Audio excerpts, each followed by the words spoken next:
It's just finished. Brighton 4, West Ham United 0. De Zerbi 4, David Moyes 0. That was absolutely fucking pathetic from everybody at West Ham. The manager, the coaching team, the players on the pitch, from start to finish, the first whistle to the very last. Nothing. Absolutely nothing. The only positive from that game, there was 2. We were only 1-0 down at half-time, and Kurt Zouma got a run out, so his fitness is a little bit better.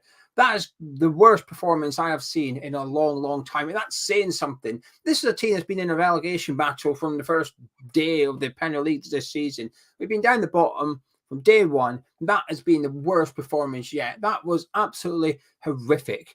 In football, it's far, far easier to take 2 steps back than it is to take 1 step forward. And we took 1 step forward with that win against Nottingham Forest, beating them 4-0. Today, we took numerous backwards. That was absolutely dreadful. That feeling of positivity lasted a whole week. It was nice while it lasted, but that was shocking from us. Absolutely shocking. I still can't believe how bad we were, actually. In the second half, we had 0 shots. None. Never mind shots on target. We had 0 shots. We're 1-0 down at half-time. 0 shots in the entire second 45, shooting towards those away fans as well. Nothing. Absolutely nothing. Now, Moyes is going to get a kick in, and rightly so. But I'll tell you what, that lot on the football pitch tonight should be hanging their heads in shame. They were absolutely atrocious out there. In the first half, they were rubbish. The second half, they were somehow even worse. The manager's tactics weren't right. We got done. De Zerbi done. David Moyes. Don't think that's anything surprising or shocking. I think we expected that to happen. But the performance from the players is unforgivable this evening. We'll discuss the highlights, but that was just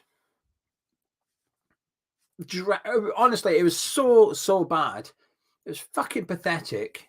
Really, really bad. He's got to go, but we'll deal with that in another couple. He's not going to go. He's going to be here next week. We've got the game on Thursday. We know Moyes is going to be in charge. Nothing is going to change. But this is the problem when you stick by your manager, you keep doing this whole, oh, you better win, or, well, now what? Now what do you do? Well, I'll tell you what he's going to do. We'll give him another few games. He'll pick up a draw. He'll pick up a win in those few games, and we'll reset, and we'll keep going until the end of the season. We might just stay up, but I'll tell you what, we play like that, we're going to finish bottom of the Premier League. Never mind get relegated.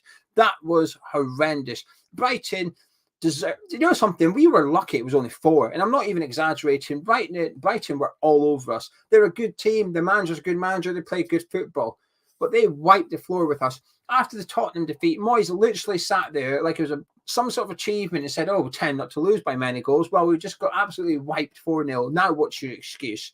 What are you going to do now? That was just dreadful. Anyway, let's go through it. 1-0 after 18 minutes, penalty. I mean, this is just shocking as well. When you play Brighton, they set traps for you. Everybody knows it. They leave the ball with Dunk and or Webster, and they want you to attack them.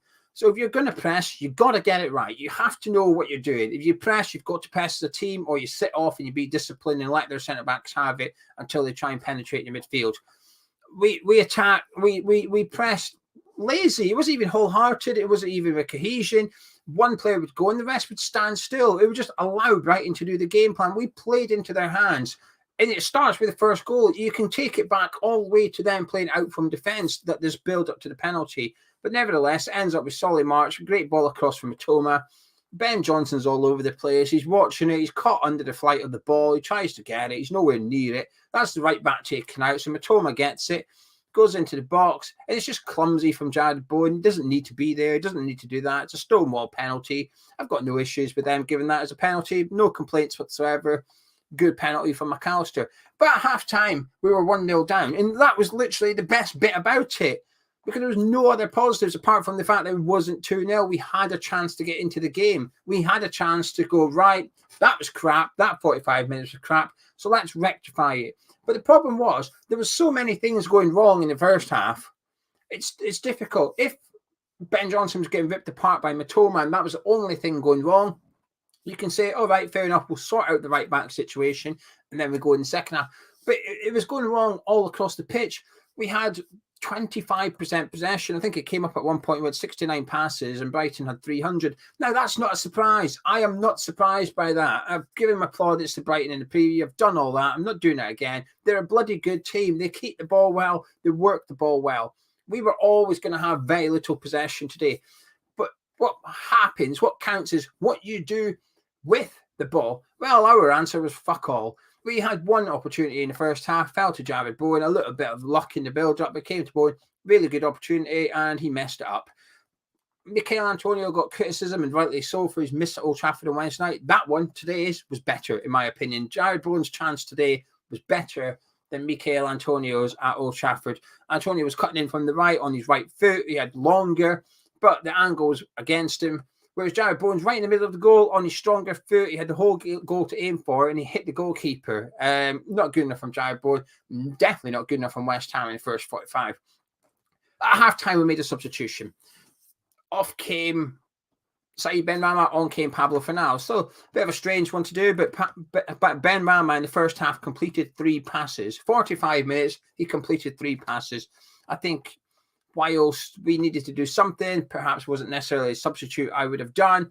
I can get why Moyes felt that he needed to do something, and Benrahma was the one that made way. However, what didn't make sense was you assume perhaps that's a like-for-like substitution. It wasn't. We decided to go 4-4-2 in the second half.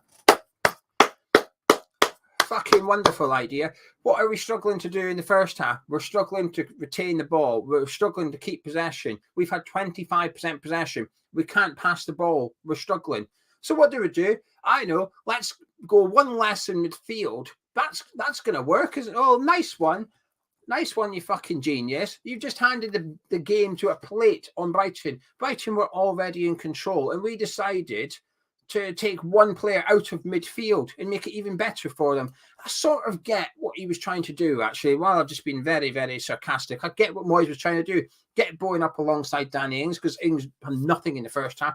Get a bit of support up there. Have 2 strikers to push their centre-backs. That would work if they all knew what they were doing and they were all able to do it. Paqueta right midfield. What on earth is all that about? Second half, he stood around, literally just looking around. He couldn't be more uninterested. He was not arsed whatsoever. If you're going to go 4-4-2, do it properly. You've got some players on the bench that would fit that system. Leave Benrahma on the left, put Fornals on the right, have a bit of bollocks and take Paqueta off the pitch and put Scamacca on upside Danny Ings. Put a striker on up front. Leave Jared Bowen playing right midfield, Benrahma on the left. You would have had to do one substitution. Paqueta off, Scamacca on. If you want to go 4-4-2, do it properly. Don't do it half-heartedly and have a right winger up front and a centre midfielder playing right midfield, and we just got torn apart. Souček and Rice had absolutely no chance whatsoever in the second half. They were struggling in the first half, so we gave them even more to do in the second half. It was bonkers. In the first half, I was pretty much just blaming the players more than David Moyes for the first 45, because when the team came out, I thought this is a really good lineup, 4-3-3. In regards to player availability, it's probably the strongest team we could put out. There was no Keder, there's no Soufal, no Antonio.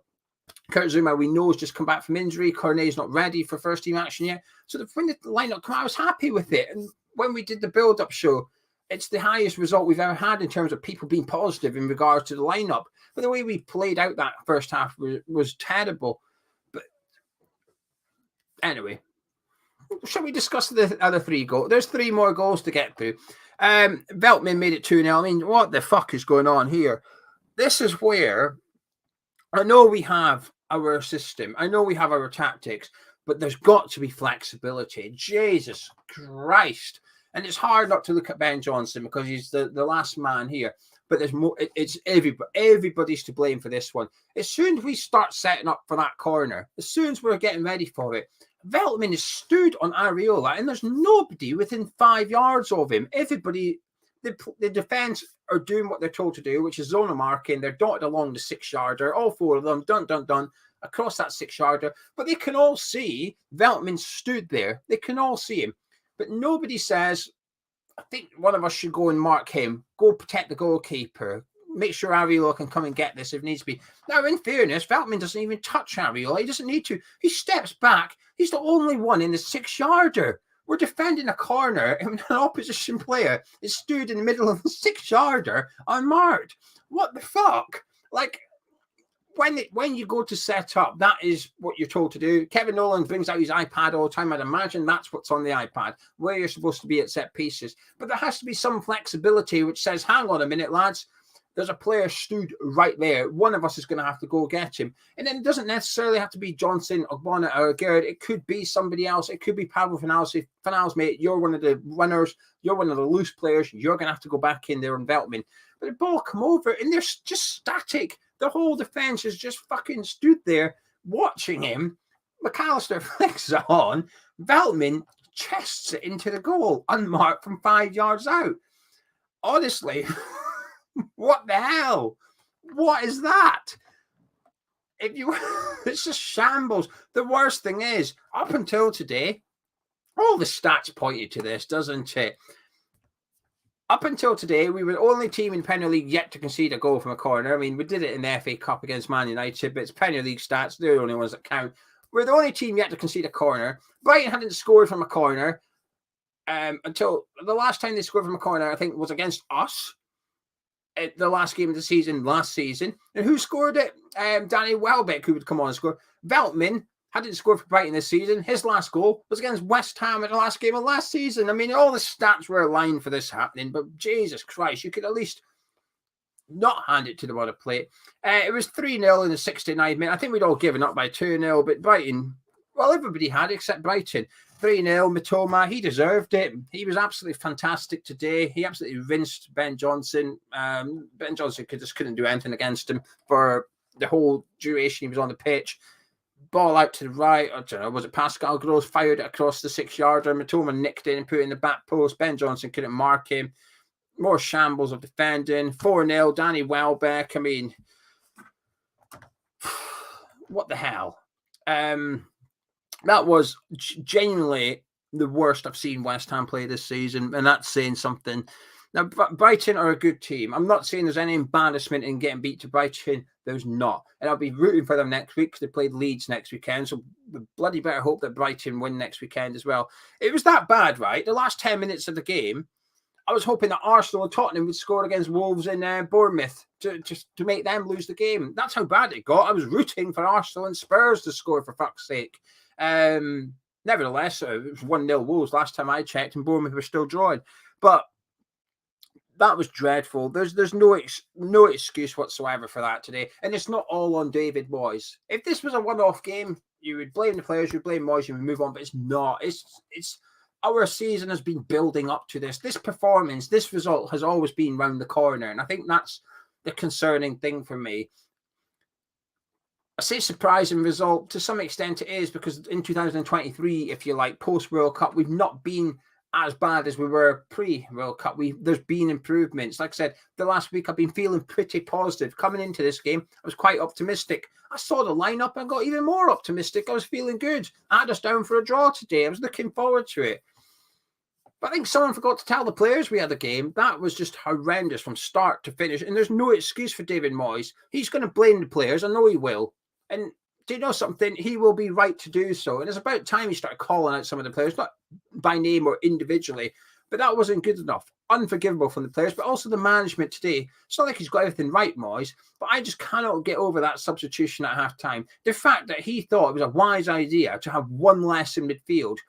We had 25% possession in the first half, and his answer was, let's have one less player in midfield for the second half. Brighton were running through us. The second half, over and over again, 3-4 passes went from their box to our box, right through the middle of the pitch. They could have had 6 or 7 today. We're lucky Brighton took their foot off the gas. They could have had more. It's actually 4-0 is not a fair reflection on that game. And it sounds absolutely bonkers saying that. They dominated us from start to finish, from front to back, from left to right. De Zerbi just pulled David Moyes' pants down, and Mitoma absolutely spanked Ben Johnson at right back. But there's literally... let me get rid of this Ecuadorian fan. Listen, mate, you have a good time, but off you fuck. I'm not in a mood for this. Off you go. Don't really blame him. He was quite good, Caicedo. But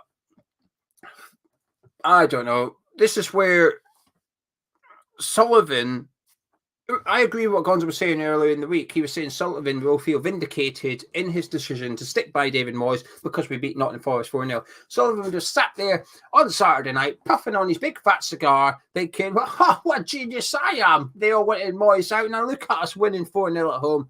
Well, where's my cigar? I don't have one. I've never tried one. But if I did, I'd be getting my big fat Cuban out now, sparking it up, FaceTiming David Sullivan and saying, well, now what are you going to do, Sullivan? Because that's 4-0 Brighton because of you, your decision. It's not good enough from top to bottom at the club. And, you know, we've got a handful of days, then we play the Europa Conference League. We play Aston Villa next weekend. Is anyone confident? No, I wasn't confident. But even if we drew today, I'd still be thinking we'd get beat by Villa. But this is where the whole 3 games to save your job thing is completely ludicrous, stupid. And this is, like I said, this kind of performance has always been round the corner for West Ham. Every player out there was pathetic today. Areola he conceded 4, and he's probably our best flipping player. Emerson, he wasn't the worst, but him and Ben Rama were shocking in the first half. They couldn't organise a piss-up and a brewery between them. The marking between them two was comical at times. Bonner and Lagarde weren't that bad. We conceded 4, and the centre-backs weren't that bad. Ben Johnson got annihilated. Declan Rice was crap. Surchek was poor. Paqueta, oh, bloody hell. Honestly, mate, you better be good at Samba because Strictly Come Dancing is the only thing you've got left going for you this season. He was atrocious today. Did you see that half-arse attempt for him to tackle Solly March when in the first half it was 0-0 at this point? Solly March just weaved his way through our entire left-hand side. Areola saved it for a corner. What's Paqueta doing? He literally just stands there and puts his heel out. The second half, he didn't want to be there. He did not want to play for us today, Paqueta. I'd have had him off at half-time. Ben Rama was poor in the first half. Obviously got taken off. Finals came on, did nothing better. Danny Ings is still waiting for service. The only time I saw Danny Ings do anything today, he flicked it on for Jared Bowen's chance. And then the second time I saw Danny Ings was when he was on the touchline and decided to smash it at a Brighton fan in the stand because he was pissed off. And I know how he's feeling, quite frankly. And if I was a Brighton ball boy today, I would have liked it. I would have stayed well away from David Moyes. We know what Moyes is like when he gets pissed off. If you were a Brighton ball boy today, I would have made sure I was nowhere near the bloody dugout. Your life would have been in danger. But that was just shocking today. I don't even know where we go from here. I guess we're going to have the players are going to have a secret meeting. Another one of them. Moyes will say that it wasn't good enough. I don't know. I just sat here ranting for 17 minutes. I apologise, everybody, but he can't be here Monday morning. The worst. Do you know something? This is the worst. I think this is why I'm angry. Not just that performance. That's enough to get me angry. The reason I'm triggered the most is because I know he's going to be here next week. Moyes will not get sacked. He'll be in charge for the Aston Villa game, and even if we lose that one, I still think he'll be here for the next one. I don't think Moyes is going anywhere. And I think that's why I'm really, really angry. Because if he was going to get sacked, you would sit here and you'd go, right, okay, we've got beat, not good, performance not good, but the manager's going now. We can get somebody new in and hopefully now we can save ourselves and stay in the Premier League this season. But you can't think like that because there's no evidence it's going to happen. It's quite the opposite. So I sit here thinking, oh, right, well, bring on Aston Villa next week then because that's going to be 2-3-0 Villa. Ollie Watkins is going to have a field day. Anyway, right, listen, I'm going to go now. I don't want to sit here all day. I'll do a camera review tomorrow morning probably. Gonzo's at the game. That review will be up on the forum channel later on. But I'm going to disappear. If you've somehow enjoyed this review, please do drop a like on it. Helps the channel. If you're new to Hammers Chat, subscribe if you fancy it. I'll catch you tomorrow.